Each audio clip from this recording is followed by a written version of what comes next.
Hey everyone, welcome to this explainer. Today, we're tackling what is honestly one of the most fascinating engineering challenges in modern software. Imagine you're driving a car down the highway at 70 miles per hour, and you suddenly need to swap out the engine for a brand new model. Oh, and you can't slow down, and your passengers can't even feel a single bump. In the software world, it's like you've just built a brilliant new version of your service. The core problem we're looking at is, how on earth do you swap it in without your users ever noticing?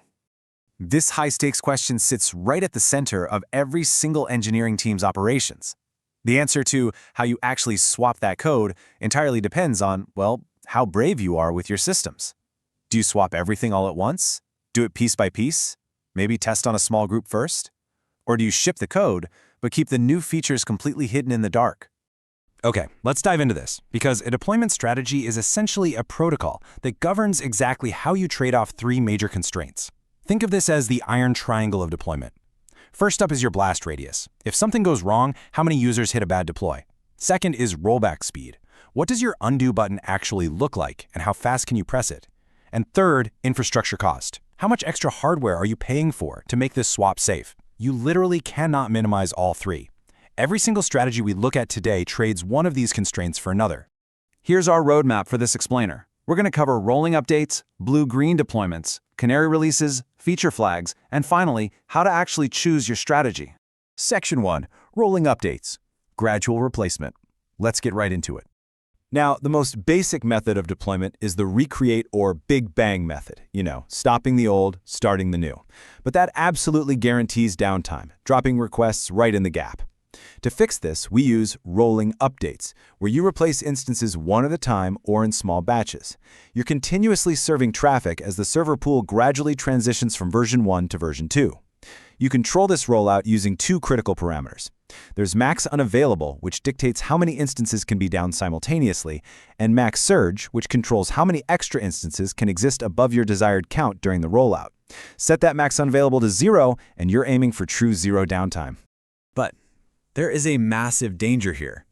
During the entire rollout, you are in what we call the mixed version window. Version 1 and version 2 are simultaneously serving traffic. If you make an API contract change, say removing a JSON field or changing an enum value, clients are going to see errors during this window. So this strategy absolutely mandates strict backward compatibility across adjacent versions. Looking at our iron triangle trade-offs, rolling updates are incredibly cost-effective because you don't need a ton of extra hardware, and they're super simple for stateless services. But the rollback speed is painfully slow. You have to roll backward instance by instance. Your blast radius is high if an API breaks. And you might see dropped requests from your load balancer if you don't properly drain your old instances, meaning letting them finish their in-flight requests before killing them. Section 2. Blue-green. The parallel universe. Let's move to and see how this builds a completely different approach. This one is designed specifically for teams who absolutely need an instant undo button. A blue-green deployment means two fully identical environments exist in parallel. Blue is your live version. Green is the new version, fully deployed and tested in total isolation. The absolute elegance here is the traffic switch. It's a single atomic routing rule change. You just flip the switch on the router. That means your rollback time is simply the routing propagation time, which is typically sub-second. However, you absolutely cannot fall into the critical database trap. Blue-green does not eliminate the schema compatibility requirement. It just shortens that mixed version window. If your green deployment drops a column that blue relies on, the moment you instantly roll back, well, your database admins are going to have a very, very bad day. Both environments point to the exact same database, so you still must maintain backward compatible database schemas.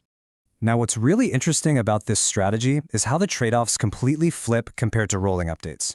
Your pros are incredible. Instant rollback essentially is zero mixed version window and full environment isolation. But the con? You are literally paying for double the infrastructure while that green environment is warming up. For a massive service, spinning up a 100% duplicate environment is a seriously non-trivial expense. Section 3. Canary releases. Testing the waters. So this strategy is for teams that require real user validation before committing to a full rollout. A canary release routes a small percentage of real production traffic to the new version. You observe the metrics, and if healthy, you progressively increase the traffic to 100%. If it's unhealthy, you revert right back to 0. But to do this right, you need deterministic bucketing, usually by hashing a user ID. You want to make sure a user doesn't hit version 2, refresh their page, and suddenly get bounced back to version 1. And this brilliantly illustrates the real power of a canary, the analysis gates. Step 1 is routing that small traffic percentage. Step 2 is observing baseline metrics like latency and errors for a set number of minutes. And Step 3 is the automated promotion or rollback based on those metrics. Without automated analysis gates measuring against a baseline, a canary is honestly just a slow manual rolling deployment. Visualizing a typical traffic split, you might have 10% hitting the new canary version and 90% on the old baseline. But be careful here. If your overall traffic volume is low, say just 10 queries per second, a 10% canary is only seeing 1 query per second. That might not provide enough statistically significant data to actually catch subtle errors before you promote it. Mapping this back to our iron triangle constraints, Canary gives you amazing real user validation and a highly controlled minimal blast radius. It's absolutely perfect for testing ML models or gradually warming up large in-memory caches. But the cons? Well, the rollout is slower, it requires high traffic volumes to actually be mathematically useful, and building those automated analysis pipelines is highly complex. Section 4. Feature flags. Decoupling code. This brings us to the safest, most modern stage of deployment. With feature flags, we're not actually talking about an infrastructure strategy anymore. It's a code strategy. The code is fully deployed to all instances, meaning 100% of traffic hits the new code. But the features themselves are conditionally enabled or disabled at runtime via a super fast configuration lookup. This enables what we call trunk-based development. Everyone on the team continuously merges to the main branch, hiding their unfinished work safely behind flags. But beware of the organizational danger here, the flag debt hazard. A codebase with hundreds of live flags quickly becomes an unmaintainable nightmare. What was supposed to be a temporary flag for a Canary rollout 18 months ago becomes a permanent, untestable branch of spaghetti code that literally nobody dares remove. Every flag needs an owner, a short time to live, and a strict cleanup contract, ideally defined right in the same pull request that created it. So, the crucial point is how this strategy balances out. The pros are just unmatched. You entirely decouple pushing your infrastructure from actually releasing your features, giving you an instant toggle. You get the absolute lowest blast radius. But you trade that safety for code complexity, potential technical debt, and a minor 5 to 20 millisecond evaluation latency penalty when checking the flag status on a request. Finally, Section 5. Choosing strategies. What are your constraints? The secret here is that senior engineers don't really ask which strategy is best. Instead, they ask, what are our constraints? This framework acts as your ultimate cheat sheet. If your primary constraint is the absolute need for an instant rollback, say from major breaking change, you use blue-green. If you absolutely need real user validation before a full rollout, like for an algorithm tweak, you use Canary. If you have a low-risk, stateless service where a slower rollback is acceptable, rolling updates are great, and if your core constraint is that feature releases must be totally independent from code deployment, well, you implement feature flags. But remember, none of these strategies are magic.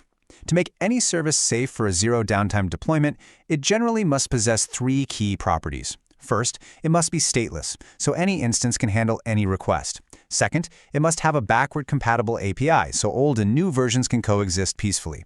And third, it must have a backward-compatible database schema. If your service doesn't meet these 3 criteria, honestly, no deployment strategy in the world will save you from downtime.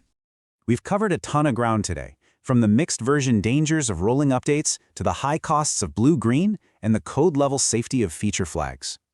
I want to leave you with this provocative question to take back to your own engineering teams. Which constraint is dictating your deployments today? Are you prioritizing blast radius, rollback speed, or infrastructure cost?